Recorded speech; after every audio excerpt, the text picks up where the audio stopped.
കാസർഗോഡ് ജില്ലയിൽ അപകട സാധ്യതാ മേഖലകളിൽ NDRF സംഘം സന്ദർശിച്ചു.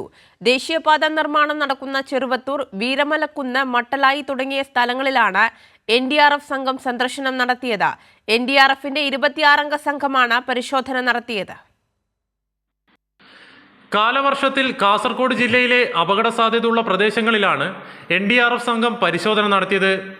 നീലേശ്വരം നഗരസഭയിലെ ചാത്തമത്ത്, പാലായി, ദേശീയപാത നിർമ്മാണം നടക്കുന്ന ചെറുവത്തൂർ, വീരമലക്കുന്ന്, മട്ടലായി തുടങ്ങിയ സ്ഥലങ്ങളിലാണ് സംഘം പരിശോധിച്ചത്.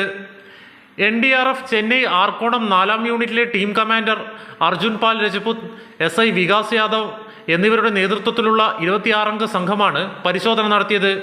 NDRFന്റെ സന്ദർശനം ആശ്വാസകരമാണെന്നും മഴക്കാലത്ത് പാലിക്കേണ്ട ജാഗ്രതാ നിർദ്ദേശങ്ങളെക്കുറിച്ച് ജനങ്ങളെ ബോധവാന്മാരാക്കുമെന്നും ചെറുവത്തൂർ ഗ്രാമപഞ്ചായത്ത് പ്രസിഡന്റ് CV പ്രമീള പറഞ്ഞു. പുഴ കവിഞ്ഞൊഴുകുന്നതുമായി ബന്ധപ്പെട്ടുകൊണ്ട് പ്രളയബാധിത പ്രദേശങ്ങൾ നമ്മൾ നേരിടുകയാണ്.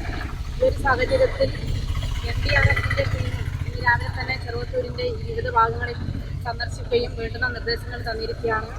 ബഹുമാനപ്പെട്ട തഹസിൽദാറും ഡെപ്യൂട്ടി തഹസിൽദാറും പോലീസ്, അതുപോലെ റവന്യൂ വകുപ്പ് എല്ലാവരും ഇതുമായി ബന്ധപ്പെട്ടുകൊണ്ട് നമ്മുടെ സന്ദർശനത്തിലുണ്ടായിരുന്നു.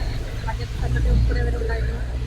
നിലവിൽ വീരമലക്കുന്നും അതുപോലെ തന്നെ മട്ടായക്കുന്നും എന്തെങ്കിലും ഭീഷണിയൊന്നും വരികയാണെങ്കിൽ യൂണിയായിട്ടുകൊണ്ട് എന്തൊക്കെ നമ്മൾ ചെയ്യണമെന്ന രീതിയിലേക്കുള്ള ഒരു നിർദ്ദേശം അവരുടെ ഭാഗത്തുണ്ടായിട്ടുണ്ടായിരുന്നു. Hosdurg tahsildar T Jayaprasad, Kasaragod soil survey assistant director PV Pramod, geologist S Sooraj, Chandera police inspector K Prashanth, ദുരന്ത നിവാരണ വിഭാഗം ഡെപ്യൂട്ടി തഹസിൽദാർ PV തുളസിരാജ് എന്നിവരും സംഘത്തിലുണ്ടായിരുന്നു.